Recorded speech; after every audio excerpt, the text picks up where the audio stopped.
السلام علیکم ورحمۃ اللہ۔ آپ سے مخاطب ہے آپ کا دوست سہیل معاویہ۔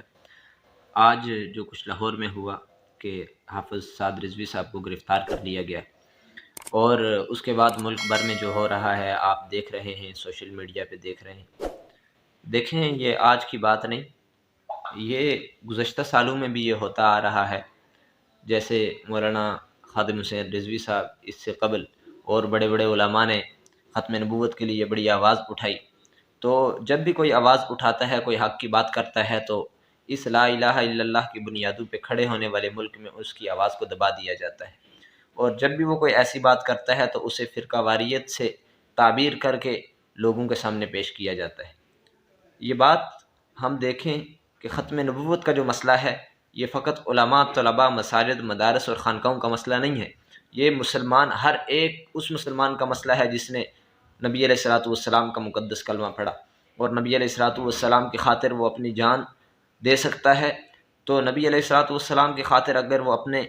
اپنی جان دینے کا دعویٰ کرتا ہے تو اسے چاہیے کہ وہ نبی علیہ الصلوۃ والسلام کی ختم نبوت کے لیے اپنا سب کچھ لٹا دے۔ ہم دیکھیں کہ گزشتہ دنوں جو فرانس کا صدر تھا اس نے گستاخی کی، اور اس کے بعد پورے ملک میں افراتفری کا عالم پیدا ہو گیا، اور پھر یہ حکمرانوں کو اس پہ مجبور کیا گیا، مختلف جو مذہبی تنظیمیں ہیں، کہ بھئی یہاں پہ جو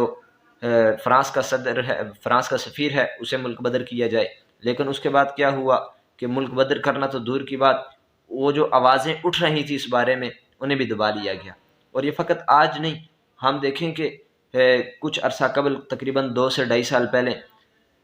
خان صاحب نے جب اقوام متحدہ میں تقریر کی اور کہا کہ بھئی یہ جو مسئلہ ہے نبی علیہ السلام کی نبوت کا اور نبی علیہ السلام کا مسئلہ ہے، یہ ہمارے ایمان کا مسئلہ ہے، تو خان صاحب اسی نبی علیہ السلام کی ختم نبوت کی بات کرنے تو خادم رضوی صاحب آئے تھے لاہور کی گلیوں میں، لاہور کی سڑکوں پر، تو انہیں پھر کیوں گرفتار کر لیا گیا؟ آج ہمارا سوال ہے کہ انہیں، اگر وہ نبی علیہ السلام کی ختم نبوت کے لیے نکلے تھے تو آپ ہمیں بتائیں